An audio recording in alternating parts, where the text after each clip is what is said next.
अस्सलाम वालेकुम नाज़रीन पिछली किस्त में आपने देखा कि बाला खातून और गोंचा खातून किले से बाहर निकलने ही वाली थी कि उनका एक सिपाही ऐलान कर रहा होता है कि गवर्नर को उस्मान ने मारा है और जो भी इस गद्दारी में उस्मान के साथ हुआ उसका ख़ानदान तबाह बर्बाद कर दिया जाएगा।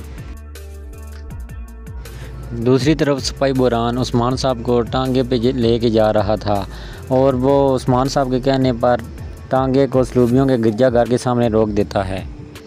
टांगे से नीचे उतरने के बाद वो सीधा सलीबियों के गिरजाघर में जाते हैं और उस पादरी से मिलते हैं जो वो दोनों ख़वातीन के साथ था। ये पादरी दरअसल शेख अदबाली का जासूस होता है। उस्मान साहब से पूछते हैं, क्या तुम अपनी जमात के आदमियों को जानते हो? वो पादरी उस्मान साहब से कहता है, क्या आपको शक्ल याद है? उस्मान साहब उसे कहते हैं, शक्ल तो मुझे याद नहीं। उस्मान साहब उस पादरी को बताते हैं कि उसकी आंखें ऐसी थी, कद इतना था, वगैरह वगैरह बता देते हैं। पादरी पूछता है कि आप उस खातून के बारे में क्यों पूछ रहे हैं? उस्मान साहब पादरी को कहते हैं कि जान का कर्ज था इसलिए पूछ रहा हूँ। दूसरी तरफ बोरचन खातून अपना सारा गुस्सा कपड़ों पर निकाल रही होती है जबकि आयगुल उसे देख रही होती है। फिर आयगुल करीब आकर कहती है, मुझे पता है तुम गम में हो, लेकिन तुम ऐसी हरकत क्यों कर रही हो? बोरचन आयगुल से कहती है, मैं शदीद गम में हूँ क्योंकि पहले आयबस शहीद हो गया और अब सिपाही, पता नहीं इस कबीले में सुकून नाम की चीज़ ही नहीं रही।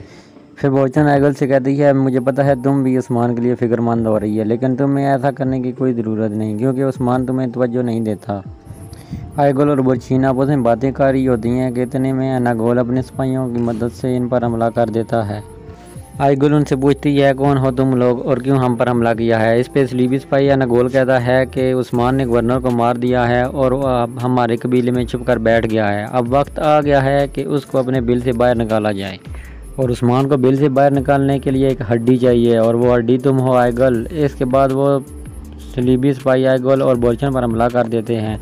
सिपाहियों की तादाद ज़्यादा होने की वजह से बोरचेन उनका मुकाबला नहीं कर सकती और वहाँ पे बेहोश हो जाती है जबकि आयगुल को वो पकड़ कर ले जाते हैं। दूसरी तरफ सगोद में जिरगा जारी था जिसकी सरबराही दुंदार साहब कर रहे थे और वहाँ पे शमसा और बमसी साहब भी मौजूद थे। फिर शमसा दुंदार साहब को कहता है, अगर आपको याद हो तो आपके बैयतुल साहब यहाँ पैसा कमाने नहीं आए थे बल्कि उन्हें तलवार की नोक पे सगोद को हासिल किया और वो यहाँ पर अमन व अमान कायम किया। अभी इनके दरमियान कुछ बातें हो ही रही थी कि उधर से सल्जूकी सल्तनत का अमीर अलीशार वहाँ पे आ जाता है। अलीशार अंदर दाखिल होने के बाद दुंदार को मुखातब करके कहता है, बड़ी बात है दुंदार, अब तो तुम मेरे हुक्म के बगैर ही फैसले करना सीख गए हो। इसके बाद अलीशार आगे बढ़ के दुंदार को कहता है, क्या तुम भूल गए हो यहाँ पर कबीले किसकी वजह से आबाद है? क्या तुम भूल गए हो कि मैं सुल्तान का साया हूँ? दुंदार अलीशार को कहता है, आप फिक्रमंद ना हो, हम आपको बताए बगैर कुछ भी नहीं करेंगे। अलीशार और दुंदार आपस में बातें कर रही होते हैं कि इतने में बोरचन खातून भागते भागते अंदर दाखिल होती हैं। सब लोग हैरान रह जाते हैं कि बोरचन का इस कबीले में क्या काम। फिर बंसी साहब हैरान होकर बोरचन से पूछते हैं, बेटी तुम्हारे साथ क्या हुआ है? फिर बोरचन उनको बता देती है कि हम पर सलीबी सिपाहियों का हमला हुआ और वो आयगुल को उठा कर ले गए हैं। फिर बोरचन उनको बता दिया है कि सलीबी कमांडर ने यह भी कहा था कि उस्मान ने गवर्नर को मार दिया है और हमने इसलिए आयगुल को गिरफ़्तार किया है कि उस्मान अपनी बिल से बाहर निकले और हम उसको सख्त से सख्त सज़ा दे सकें। फिर दुंदार कुंदूस को कहता है कि हम जा रहे हैं आयगुल को रहने, अगर हम वापस ना आए तो तुम पीछे से किले की ईंट से ईंट बजा देना। दुंदार वहाँ से जाने ही लगता है कि शमसा उसे कहता है कि हमने आपको कहा था कि काफिरों को दोस्त मत बनाएं, आपने इसका नतीजा देख लिया। फिर शमसा दुंदार साहब को कहता है कि हम भी यहाँ पे नहीं रह सकते, हम भी आपके साथ जाएंगे और काफिरों का मुकाबला करेंगे। दुंदार वहाँ से जाने लगता है कि अलीशार पीछे से वार लगाता है कि मेरे होने के बावजूद तुम किले में जाकर क्या करोगे? हम पहले सुल्तान को बताएंगे। दुंदार अलीशार को कहता है कि खून के बदले खून होगा। दुंदार अलीशार को कहता है, मैं एक चचा और बाप होने के नाते किले में जाऊँगा और काफिरों से मुकाबला करूँगा। दूसरी तरफ उस्मान किले की उस दुकान में मौजूद थे और अपने सिपाहियों से बातें कर रहे थे कि इतने में सलीबी स्पांडर ज़ोर ज़ोर से वादे लगाता है कि उस्मान, मैं आयगुल को लेकर आ गया हूँ, अगर तुम किले से बाहर ना निकले तो मैं आयगुल को कत्ल कर दूँगा। इसके बाद वह आयगुल को ज़ोर से थप्पड़ मारता है और उसको नीचे गिरा देता है और साथ साथ कह रहा होता है कि उस्मान, अगर तुम किले से बाहर ना निकले तो मैं तुम्हें आखिरी मौका देता हूँ, मैं आयगुल को कत्ल कर दूँगा। उस्मान साहब ये सब देखने के बाद वहाँ से गुस्से से जाने लगते हैं कि सिपाही उन्हें रोक देते हैं कि ये गुस्से का वक्त नहीं है, बल्कि जल्द से जल्द हमें हरकत में आना होगा। साहब सिपाहियों को कहते हैं कि अगर मैं इस किले में इनकी कब्र ना बना दूं तो मुझे भी अख्तरुल गाजी का बेटा ना कहना। दूसरी तरफ दुंदार साहब बमसी साहब और शमशाद साहब के साथ किले में दाखिल होते हैं कि एक सिपाही उनके साथ टकराता है। साहब पीछे मुड़कर देखने की कोशिश करता है, लेकिन बमसी हाथ के इशारे से उसे मना कर देती हैं। फिर वो किले के अंदर दाखिल हो जाते हैं। किले के अंदर दाखिल होने के बाद दुंदार साहब कार्लानूस को कहते हैं कि अब तुम मुझे बताओ तुम्हारी जुर्रत कैसे हुई मेरी बेटी आइगुल को कबीले से अगवा करने की। कार्लानूस को कहता है बताओ ये हरकत करने के बाद अब तुम्हें मुझसे कौन बचाएगा? क्या किले की दीवारें तुम्हें मुझसे बचाएंगी? तुमने ये हरकत क्यों की है? तुमने मेरी बेटी को अगवा क्यों किया है? तुम्हारी जुर्रत कैसी हुई गिद्धड़ों की तरह कबीले पर हमला करके मेरी बेटी को अगवा करने की? कार्लानूस दुंदार को कहता है तुम मुझे मेरे ही किले में धमका रहे हो। दुंदार कहता है मैं धमका नहीं रहा, बल्कि तुम्हें समझा रहा हूँ कि तुमने ये हरकत क्यों की। अगर मेरी बेटी आइगुल का बाल भी भीगा हुआ तो तुम सब भी खैर नहीं।